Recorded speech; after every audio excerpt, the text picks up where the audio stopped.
SCA fencing is for everybody. I really mean that.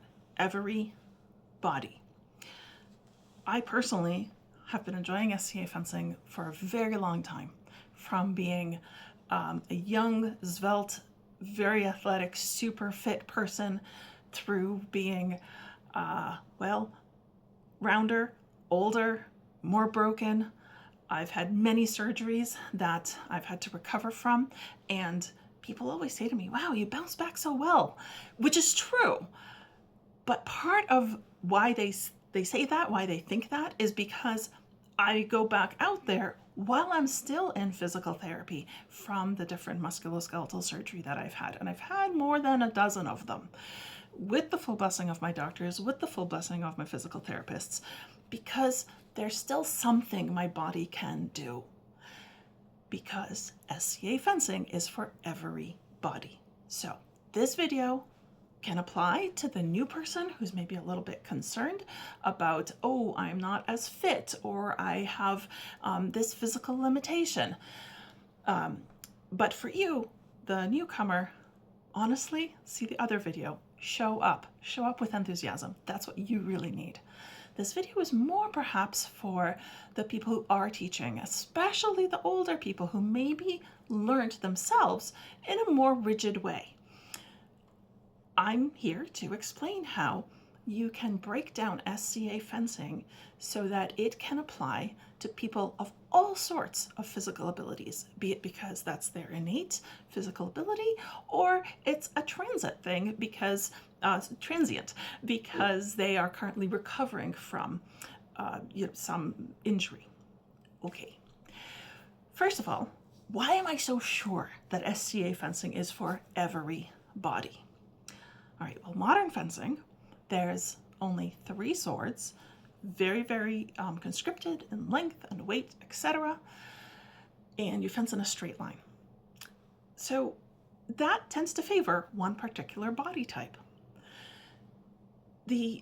Anytime that you restrict an activity, it's going to favor one or a very narrow range of body types.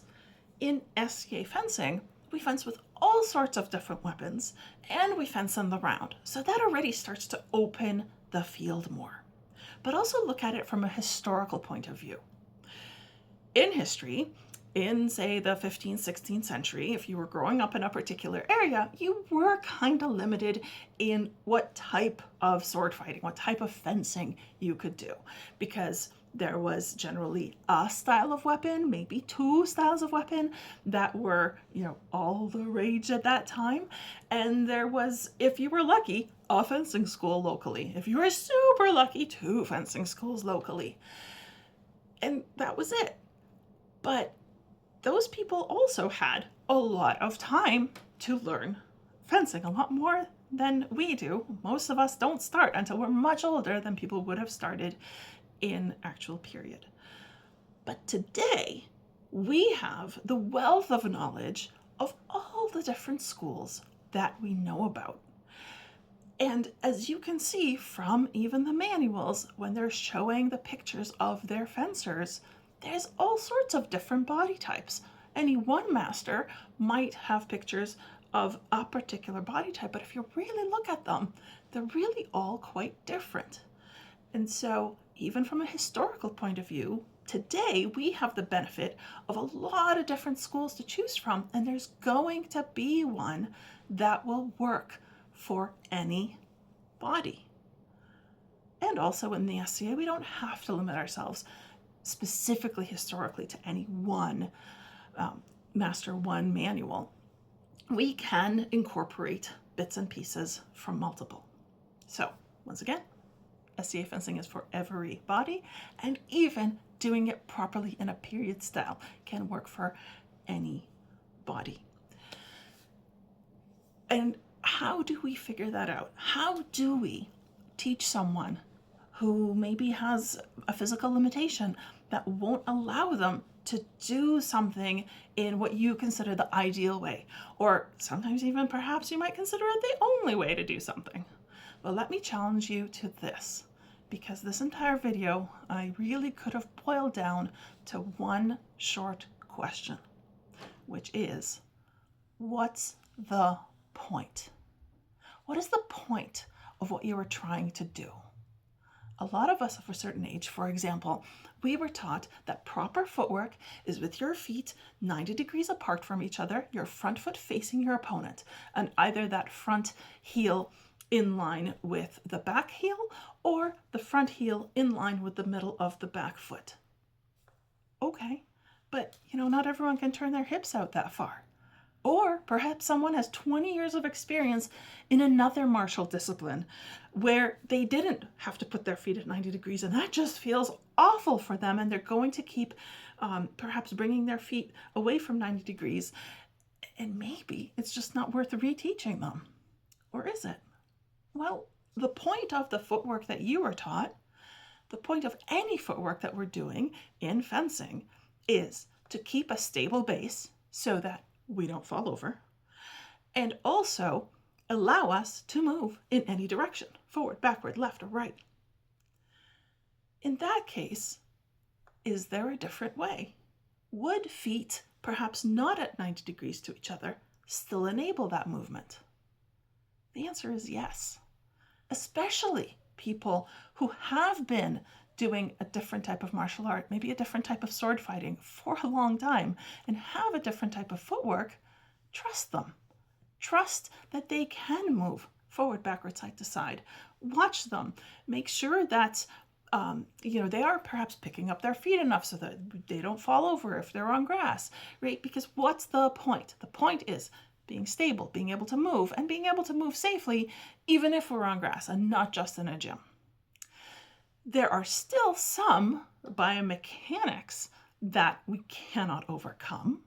For example, when you do a lunge, if your front knee goes over the front ankle, like starts to get to the toes and further forward, that's putting a lot of strain on those front tendons. Or if the back ankle rolls when you do that lunge, that might injure that ankle, especially if you roll that ankle in a not perfectly smooth floor. So when I say that there is a range, once again, keep in mind, what's the point? We want to be able to move, and we want to be able to do it safely. So as long as they're safe, as long as they're not doing things like rolling the ankle, be it front or back, or overextending themselves over that front knee, perhaps not being at 90 degrees would be just fine. Think about using the sword. Think about parries, for example. What we know from manuals is that parrying with the false edge, parrying with the edge is stronger, and parrying with a false edge is generally preferred. All right, well, that's true. But the way you hold a sword, to do that, that means that you're going to parry this way to parry to the outside line, parry this way to parry to the inside line.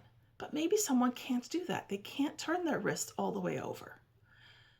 Well, what's the point? If you're doing it so that you can parry a sword in this line, maybe instead of this way, you can do it that way.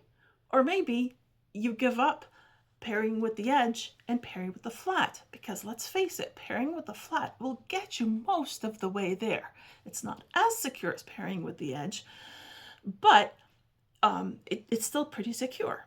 It also doesn't set you up quite as well for a cut, because the cut might be flat, but that's a problem for the strike, not for the parry.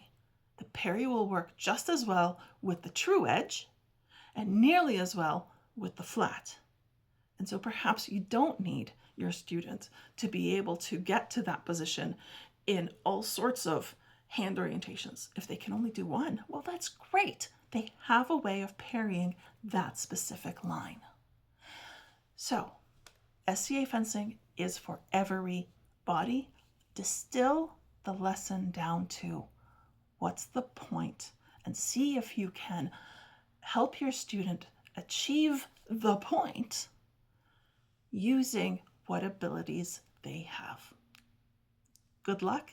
Email me if you've got any questions, even specific ones. I'm happy to help. Bye.